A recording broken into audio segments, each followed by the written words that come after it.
the old Father Christmas. And he would walk around and see who was good and who was bad, and treat them accordingly. It was night before Christmas, and all over the farm, nothing was shushlik. No cause for alarm. The socks were all hung by the chimney just so, with the hopes they get filled up from ankle to toe. The knick-knacks is snoozing without any sound. In their heads, clear toy candy's been dancing around. And Mama and me, well, we out in delight, crawled under the covers and snuggled up tight.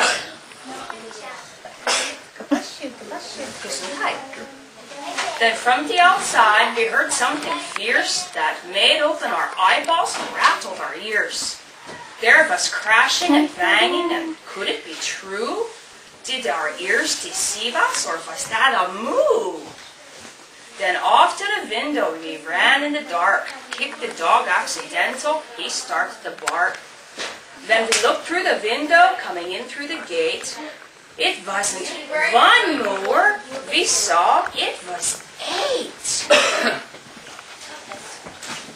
4 cows and 4 steers, they were harnessed somehow, and were dragging behind them an old-fashioned plow. And there, just behind it, as sour as a pickle, was a fella we knew had to be the Belsnickle. He wiggled that plow to keep going on course. I think he'd have done better if he'd had a horse. So doublik and slow these 8 doomers did run, and he growled and he grumbled and yelled at each one.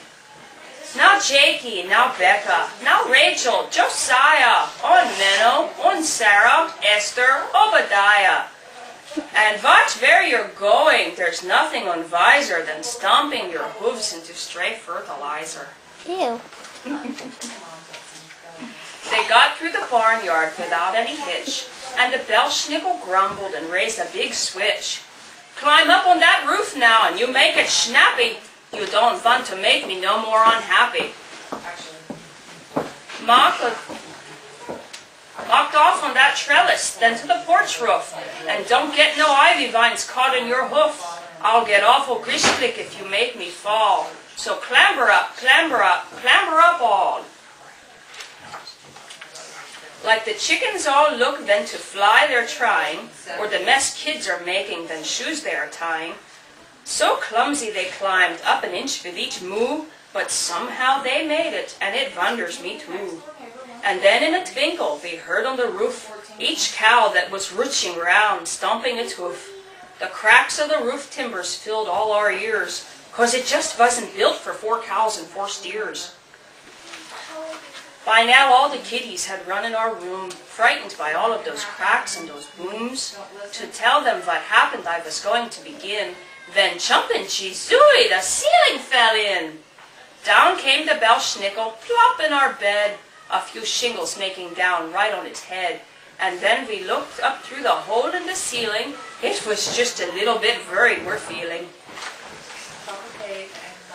For there overhead was that 8 head of cattle, still stomping so hard that it made the walls rattle.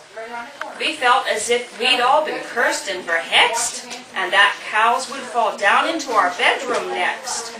But they on the roof stayed, and I wiped away sweat. Then looked at that scary old Belsnickle yet. He had got to his feet and was brushing his breeches, holding his sack and using his switches. He was dressed all in black from his toes to his hat, and he frowned and said, "Hey, what are you looking at?" "Well, ain't you never seen no Belsnickle before?" Well, I had, but the others had come through the door. His beard was all strublik, as white as snowfall, and his belly so skinny, it nearly was all. I couldn't help thinking that this crabby guy could use a few dumplings and shoe-fly pie. His eyes, they looked angry, but though they seemed wild, when he looked at the kiddies, he just sort of smiled. Then he wiped it away like he'd made a mistake, or for him some schnitzel-net Mama should make. Then he asked all the kiddies, "Have you been bad or sweet? If it's good that you've been, then I'll give you a treat." But if you've been bad, then I'll warm your britches with one of my special bad kitty switches.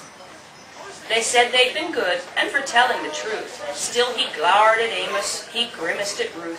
He frowned down at Abner, who just kind of grinned, and the Belsnickle leaned down and tickled his chin. "Ach, crabby I might seem, but don't you forget, I ain't never had to spank gun kitty yet. It just must be something around in the air, makes the kitties act better this time of year." So his switches he dropped, and he opened his sack, and he handed out oranges, yo-yos, and jacks, a dolly for Ruth, a woolworth for Amos. We laughed as we watched him, and who could blame us? And finally he gave to Abner a teddy. With that final gift to leave he was ready. But he said as he crawled over shingles and sticks, "I'll send over Stoltzfus your broke roof to fix."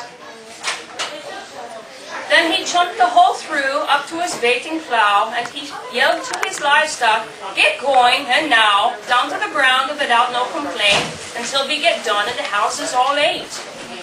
They sprung off the roof to the yard way below, where they got stuck in near 40 inches of snow. And that Belsnickle yelled, brushing snow off his head, "Merry Christmas, you all! Now just go back to bed."